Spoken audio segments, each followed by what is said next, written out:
Hello, Gemini. So, ito po yung inyong daily gabay for today. At may iba lang po ng konti yung ano natin, yung format no, ng reading.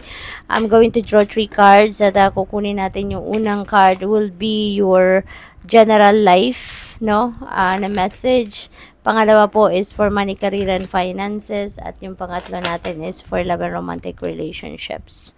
So, general life, nako, nasaktan kayo ng bonggang-bongga, no? Nung in the past, no? Maybe this is very recent, pwede rin na ganun. Pero ano to sagad na sagad sa buto, no? Talagang malalim yung tusok, no, ng mga swords na to. So ibig sabihin na talagang sobra kayong nasaktan, no, na kung ano man na nangyari rito, sobra kayong nasaktan, as in durog na durog kayo rito, kumbaga.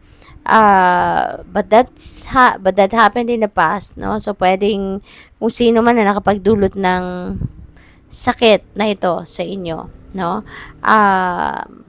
maaaring person ninyo to, no? Pwedeng related dito sa relationship. Pwedeng naloko kayo rito, 'di ba? Na-cheat kayo, napagsinungalingan kayo. Maaari din na meron ditong money involved, pwedeng ganon.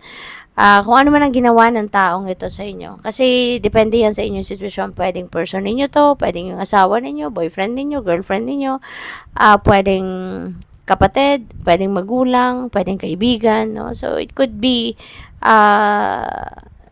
someone, no, na malapit sa puso ninyo. Kaya nga sobrang sakit ang nangyari, sobrang sakit ang naramdaman ninyo dito. Kasi ano man ang ginawa nito sa'yo, parang hindi mo to matanggap basta-basta, na hindi mo sukat akalain na magagawa ng taong ito, 'di ba? Kung ano man ang bagay na to sa'yo. No, kaya ganun ka na lang, talagang bumagsakan dito, yung sakit to your core, yung ganun. Because parang hindi ka tanggap-tanggap na nagawa ng taong ito sa'yo ang kung ano man ang ginawa niyang sobra kang nasaktan. But ngayon, this is the end of this. No, this is the end of this pain. Kasi, this is 10 of Swords. 10 represents endings and beginnings. Ngayon, maaaring ma-realize mo na for the longest time na hinarbor mo yung pain, yung sama ng loob, yung sakit sa puso ninyo. Matagal nyo nang hinarbor ito sa puso ninyo, sa sarili ninyo, and now parang naiisip ninyo na tama na, no? Maaring naiisip ninyo ngayon na mahalin ko naman ang sarili ko. Now is the time na self-love naman ang uunahin ko, 'di ba? Kasi parang nakakaawa na yung sarili mo, no? Na ikaw na nga yung nasaktan, and by harboring this pain, no, for so long, at kung magpapatuloy ka pang kimkimin yung sakit, or nandiyan pa rin sa puso ninyo yung sakit, edi mas lalo pang pinahirapan ninyo yung sarili ninyo, 'di ba? Kaya maybe ngayon you're going to put an end to this burden, to this pain, at masiisipin mo na ngayon na mag-move on sa buhay, masiisipin mo na ngayon na patawarin mo na kung sino man mga tao nakagawa ng betrayal na to, or kung anumang klaseng sama ng loob ang ginawa nila sa iyo. Papatawarin mo na sila, no? Not necessarily na kakausapin mo sila or something, but sa puso mo mas magpapatawad ka na para na makapag-move on ka na sa buhay, para matanggal na yung tinik sa inyong dibdib, para matanggal na, malinis na yung clutter, no? Yung sama ng loob na yan sa dibdib ninyo, and you are ready to embrace a new beginning. Pagdating naman sa inyong money, career, and finances, you are leaving something behind you. Pwedeng trabaho to, no, Gemini. Maaaring hirap na hirap ka na sa trabaho. Maybe you are dealing with a toxic working environment. Maaaring yung demanding, super demanding na manager ang meron kayo. Siguro mga maritas at marisol na mga katrabaho. So, maaring yun ang ano ninyo rito. Yun ang sitwasyon, at siguro sobrang nai-stress na kayo. Kaya mas gugustuhin mo nang iwanan ang trabahong yan, iwanan ang opisinang yan, 'di ba? And move on, 'di ba? Kasi alam ninyo na meron pa kayong mapupuntahang iba, no? meron pa kayong mapupuntahang iba na hindi kayo ganitong magtitiis kayo ng sobra-sobra. Kaya, good luck sa'yo. So, this also involves travel, no? Magra-relocate kayo rito for sure. Maghahanap kayo ng trabaho sa ibang lugar.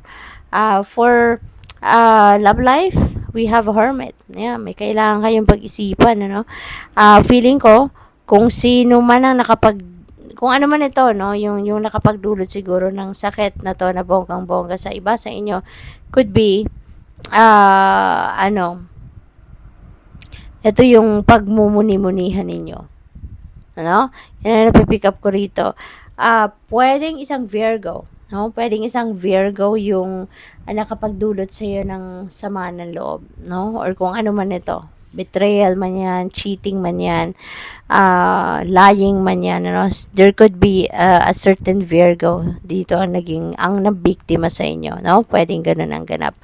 At pwede rin, no, na kailangan ninyo na mag-solitude, magmuni-muni muna, magnilay-nilay kayo so that mahanap ninyo yung ano, before siguro to nangyari na pag-move on, pagpapatawad, ito muna ang kailangan ninyong gawin, no? Magnilay-nilay, mag-isip-isip kayo para malinawan ang inyong isipan, no? Malinawan ang inyong isipan so that makuha ninyo kung ano ang dapat ninyong gawin. Kasi pwede, no, na nakasakit ng iyong damdamin dito is a loved one, no? Baka person ninyo, baka jowa ninyo, no? Asawa or boyfriend or girlfriend. Kaya kailangan mo pag-isipan, no? Kung anong gagawin mo sa kanya, anong gagawin mo sa relationship ninyo, so pwedeng ganon. Final message ni Gemini, we have bicycle hard work, no? Kailangan mong mag-work ng extra hard dito, no? So pwedeng related 'yan sa trabaho kasi ito magbabago ka ng trabaho, magre-relocate ka, mag-a-apply ka ng bagong trabaho or magkakaroon kayo ng bagong career, something like that. So that's about hard work. So good luck. Thank you for watching. Love and light. Namaste.